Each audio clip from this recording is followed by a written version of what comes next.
पितृपक्ष। ओम नमो भगवते वासुदेवाय। ओम शिवाय नमः। हम मनुष्य नित्य स्नान, ध्यान, जप, तप, पूजा पाठ, सभी प्रकार के कर्मकांड, देवताओं के पूजा, यज्ञ, हवन इत्यादि सदा करते रहते हैं। उसी प्रकार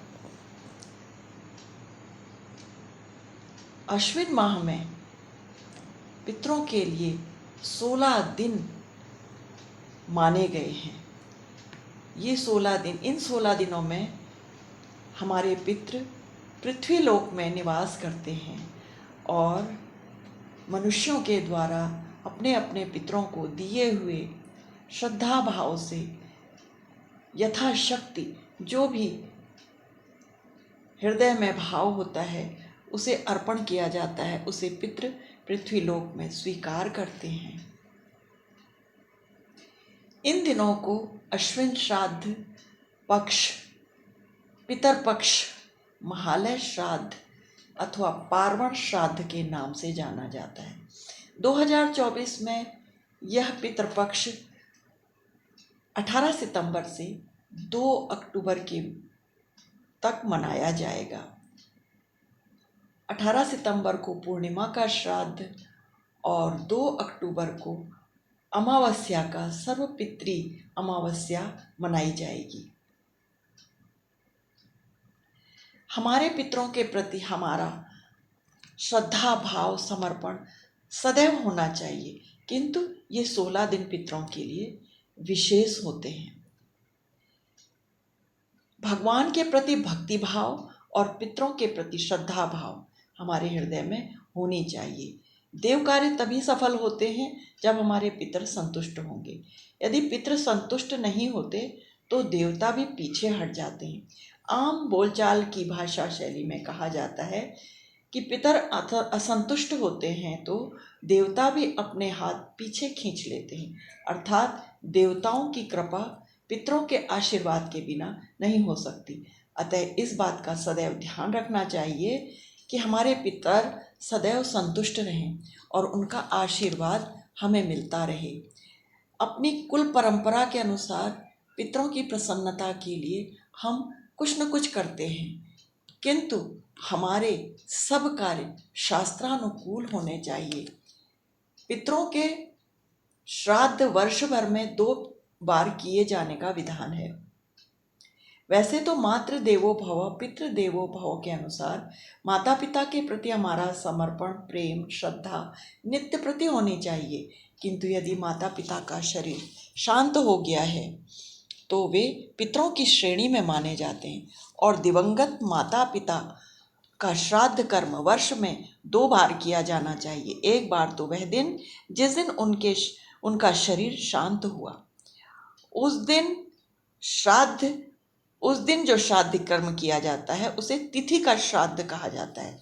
और दूसरा, अश्विन माह में 16 दिन का यह जो पितृकाल है, इन दिनों में उनकी तिथि के अनुसार श्राद्ध कर्म करना चाहिए। श्राद्ध का अर्थ है श्रद्धा, अपनी श्रद्धा को अर्पित करना।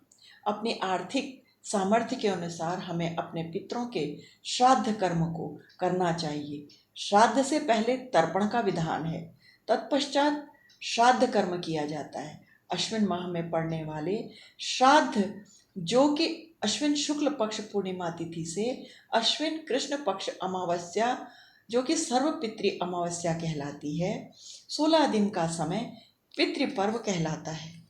16 श्राद्धों के इस पितृपक्ष में प्रत्येक दिन तर्पण करना होता है।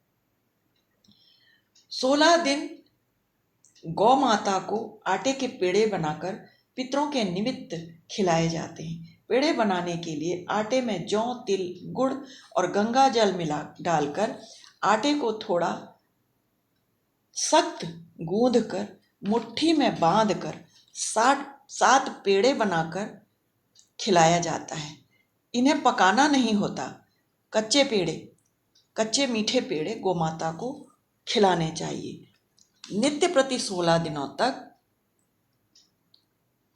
खिलाने चाहिए। तत्पश्चात श्राद्ध कर्म, तर्पण करके श्राद्ध कर्म करना चाहिए। इन श्राद्धों के का हमारे जीवन में बहुत अधिक महत्व है, क्योंकि हमारे शास्त्रों में वर्णन आता है, अपने पितरों के प्रति जाग जाओ।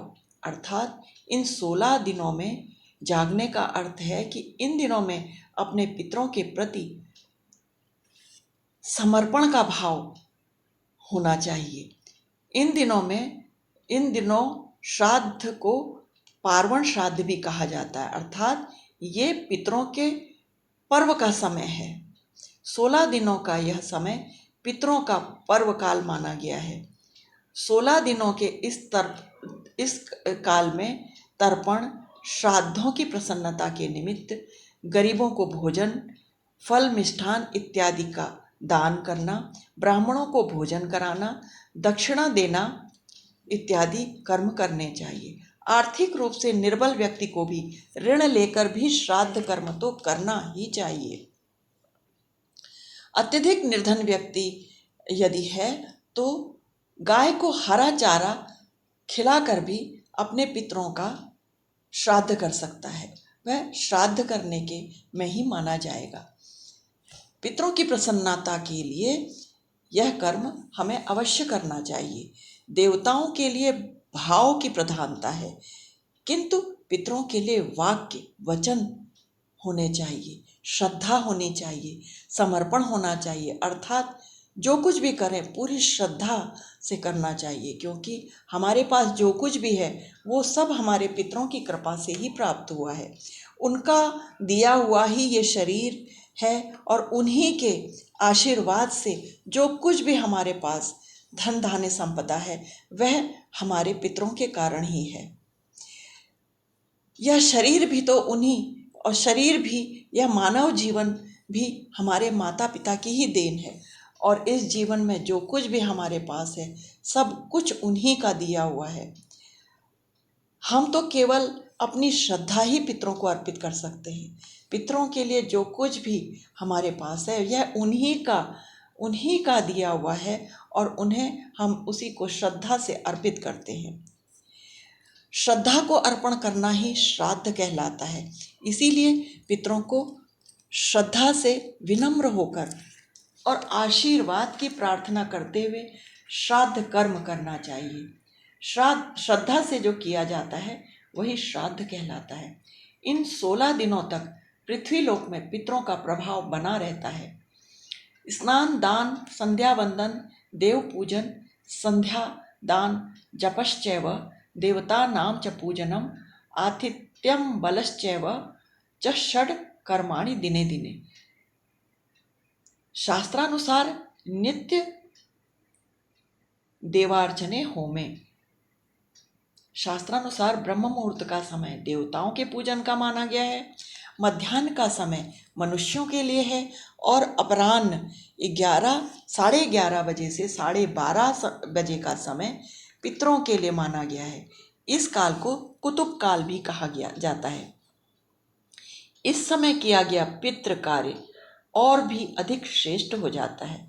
शास्त्रों में वर्णन आता है, शालिग्राम भगवान को तुलसी दल अर्पण करके शालिग्राम के समीप, महादेव के समीप, जहाँ पर जिस स्थान पर उनकी, हमारे श्राद्ध कर्म में उनकी दृष्टि पड़ती हो, शालिग्राम की, महादेव की, उस स्थान पर हमें पितरों का तर्पण श्राद्ध करना चाहिए।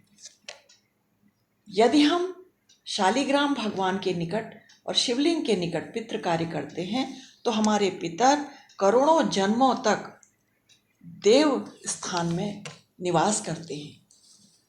भगवान के मंदिर में जहाँ देव पूजन होता है उस स्थान पर पितृ कार्य नहीं करना चाहिए। शालिग्राम की शिला के निकट तुलसी वृंदावन हो, शिवलिंग हो, आंवले के वृक्ष के निकट पितृ कार्य करने से पितरों को देवलोक की प्राप्ति होती है। यदि किसी की अकाल मृत्यु हुई हो, अकस्मात दुर्घटना से, सर्प के काटने से, अथवा अस्त्र शस्त्र से, अथवा आत्मघात करने से किसी की मृत्यु हुई हो, तो ऐसे व्यक्तियों के लिए शास्त्रों में वर्णन आता है कि ऐसे पितरों का श्राद्ध चतुर्दशी तिथि को करना चाहिए, 14 की तिथि में। पितरों के 16 श्राद्ध के इस पर्व के समय पितृपक्ष में किसी भी दिन पितरों का श्राद्ध किया जा सकता है अथवा उनकी तिथि में भी कर सकते हैं। और अमावस्या की तिथि में सभी पितरों के लिए तर्पण, दान, पुण्य विशेष रूप से करना चाहिए। दक्षिणा भी अवश्य देनी चाहिए। देवी भागवत में आता है, वर्णन आता है कि पितरों के श्राद्ध के लिए मन, वचन और कर्म से शुद्धि का विशेष ध्यान रखने की आवश्यकता होती है। जिन पितरों की तिथि अज्ञात होती है, ज्ञात न होने पर उनका श्राद्ध कर्म अमावस्या की तिथि के दिन किया जाना चाहिए। पितरों के श्राद्ध के समय हास्य, परिहास, क्रोध, परनिंदा नहीं करना चाहिए।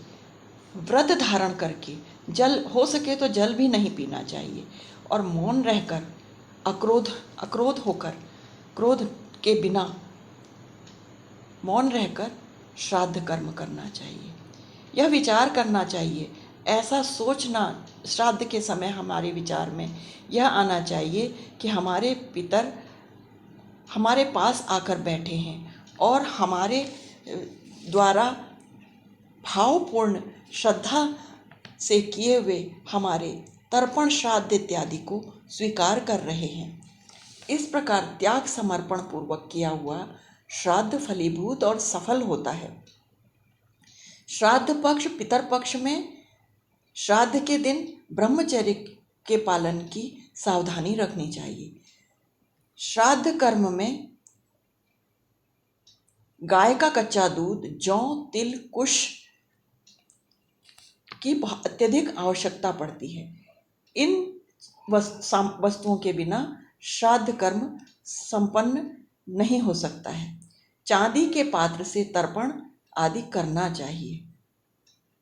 शास्त्रों में ऐसा वर्णन आता है, कुशाहीनम क्रियाहीनम तिलहीनम च तर्पणम ब्राह्मण दक्षिणाहीनम तत्फलम निष्फलम भवेत्।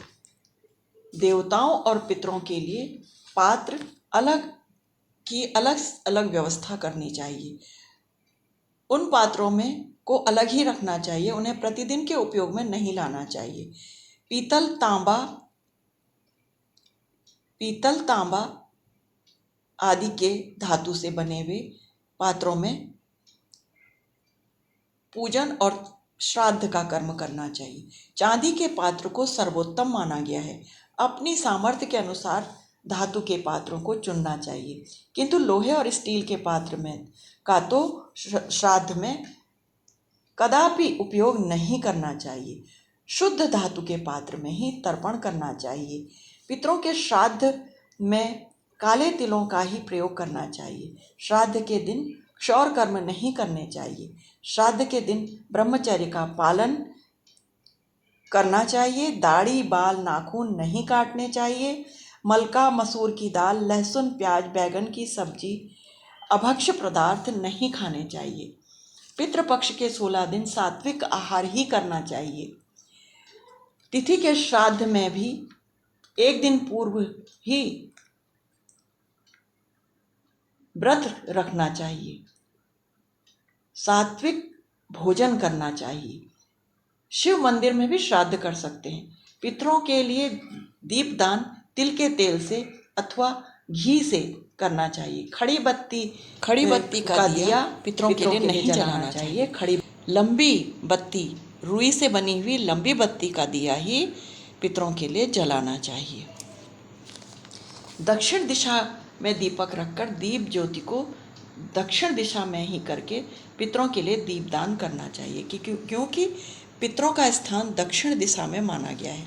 पितरों के कार्य में सफ़ेद चंदन का तिलक लगाना चाहिए। रोली कुमकुम का तिलक नहीं करना चाहिए। पितरों के कार्य में गोल तिलक नहीं लगाना चाहिए। पितरों के कार्य में खड़ा तिलक, लंबा तिलक लगाना चाहिए। देवताओं को अनामिका, रिंग फिंगर से, मध्यमा से, बीच की उंगली से स्वयं को, अपने आप को और अंगुष्ठ से अतिथि को तिलक लगाना चाहिए और पितरों को तर्जनी उंगली से, इंडेक्स फिंगर से पितरों को चंदन लगाना चाहिए। दिशा दिशा उत्तर और पूर्व की दिशा देवों की मानी जाती है। पितरों के श्राद्ध कर्म दक्षिण दिशा की ओर मुख करके ही करना चाहिए। यदि माता पिता दोनों ही न हो तो 16 श्राद्धों में पिता का श्राद्ध माता के श्राद्ध से पहले होना चाहिए। माताओं का श्राद्ध नवमी तिथि को ही करना चाहिए। पिता का श्राद्ध नवमी से पूर्व ही तिथि में कर लेना चाहिए। पितृभ्यम प्रथमम दध्यान मातृभ्यम तदंतरम। तिथि का श्राद्ध तो उस तिथि में ही होगा जिस तिथि में माता पिता का शरीर शांत हुआ है। पिंडदान।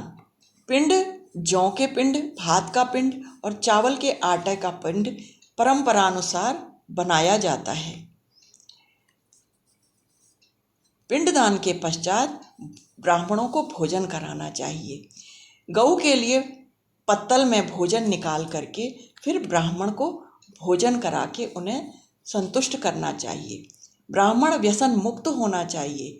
ब्राह्मण योग्य होना चाहिए, कर्मनिष्ठ, धर्मनिष्ठ, अभक्ष्य भोजन करने वाला न हो। कुल पुरोहित हो तो अत्यधिक श्रेष्ठ माना जाएगा। ऐसे योग्य ब्राह्मण से ही तर्पण श्राद्ध कर्म संपन्न करवाकर, भोजन कराकर, दान दक्षिणा देकर उनका सम्मान करना चाहिए। जहाँ ब्राह्मण भोजन करते हैं वहाँ भगवान को भोजन कराने का पुण्य प्राप्त होता है। ब्राह्मण और गौ को तृप्त करने से पितृ तृप्त हो जाते हैं, ऐसी मान्यता है। शास्त्रों में आता है पितरों को सफेद रंग के ही पुष्प अर्पित करने चाहिए। पुष्प टूटे न हों, इस बात का ध्यान रखना चाहिए।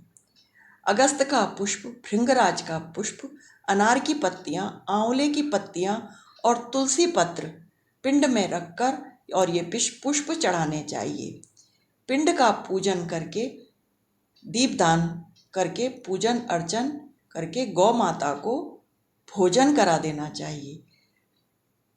श्राद्ध कर्म में तुलसी मंजरी का विशेष महत्व है। यदि भोजन कराने के लिए गऊ न मिले तो पिंड को जल में विसर्जित कर देना चाहिए। श्राद्धकर्ता को दंत धावन नहीं करना चाहिए, अर्थात ब्रश नहीं करना चाहिए। उंगली से मुख शुद्धि कर लेनी चाहिए। अभक्ष्य पदार्थों का सेवन नहीं करना चाहिए। शरीर में तेल नहीं लगाना चाहिए। ब्राह्मण और श्राद्धकर्ता दोनों ही अभक्ष्य भोजन करने वाले नहीं होने चाहिए। ब्रह्मचर्य का पालन भी ब्राह्मण और श्राद्धकर्ता दोनों को ही पालन करना चाहिए। श्राद्ध कर्म करने वाले को दूसरे का अन्न नहीं खाना चाहिए और श्राद्ध के दिन औषधि का सेवन भी नहीं करना चाहिए। श्राद्ध कर्म में पत्तलों का प्रयोग करना चाहिए। गऊ के लिए, बैल के लिए काग बलि, स्वान बलि, चींटियों के लिए पिपीलिका बलि, सभी कुछ पत्तलों में ही अर्पित की जानी चाहिए। पितरों को केले के पत्तों में भोजन नहीं देना चाहिए। केले के पत्तों में परसा हुआ भोजन देखकर पितृ निराश होकर श्राद्ध स्थल से चले जाते हैं। अनामिका उंगली में कुशा की पवित्री अंगूठी को पहनना चाहिए। श्राद्ध के एक दिन पूर्व व्रत करना चाहिए। श्राद्ध के दिन क्रोध न करें। शुद्धि की विशेष व्यवस्था होनी चाहिए। शुद्धि का विशेष ध्यान रखना चाहिए। श्राद्ध में भोजन स्वयं अपने हाथों से बनाना चाहिए। सेवकों के हाथों से बना हुआ भोजन श्राद्ध में पितृ स्वीकार नहीं करते हैं। ब्राह्मणों के न मिलने पर भांजे के हाथों से भी श्राद्ध कर्म करवाया जा सकता है। श्राद्ध के दिन पिंडदान अवश्य करना चाहिए। पिंडदान करने से पितरों को शरीर मिलता है। पितरों को गोल पिंड अर्पित करने चाहिए और 2 बलि लंबे पिंडों की बलि बनानी चाहिए। श्राद्ध के बाद जल आदि जो भी श्राद्ध कर्म में प्रयोग हुई सामग्री है उसे पीपल के नीचे विसर्जित कर देना चाहिए। श्राद्ध के दिनों में कोई भी शुभ कार्य नहीं करने चाहिए। कोई भी नया कार्य, वस्त्र, आभूषण इत्यादि नहीं बनवाने चाहिए। ब्राह्मणों को दक्षिणा अवश्य ही देकर आनी चाहिए। यदि हमें श्राद्ध कर्म स्वयं करना आता है, श्राद्ध कर्म स्वयं, श्राद्ध तर्पण स्वयं करके ब्राह्मणों की दक्षिणा अवश्य देकर आनी चाहिए, क्योंकि दक्षिणा के बिना कोई भी कर्म सफल नहीं माना जाता है और ब्राह्मण के बिना गति नहीं मानी गई है। ब्राह्मण के बिना कोई भी कार्य सिद्ध नहीं होते। माता पिता के ऋण से संतान कभी उऋण नहीं हो सकता। गया, पुष्कर, बद्रीनाथ, ब्रह्म कपाली में और भी अन्य तीर्थों में जाकर अपने माता पिता के लिए श्राद्ध अवश्य करना चाहिए। जो व्यक्ति ऐसा करते हैं वे धन्य हैं। अपने पितरों के लिए प्रत्येक अमावस्या को तर्पण करने वाले पुत्र का जीवन धन्य है।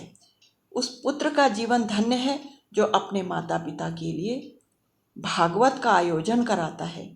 मनसा वाचा कर्मणा सदा सर्वदा अपने पितरों के लिए श्रद्धा भक्ति भाव सदा ही अर्पित करनी चाहिए। माता पिता ने ही हमें शरीर दिया है, अतः माता पिता के प्रति सदैव कृतज्ञ रहना चाहिए। कृतज्ञ रहते हुए हमेशा ही उनके प्रति अपने हृदय में स्थान अवश्य रहना चाहिए। ओम नमो भगवते वासुदेवाय।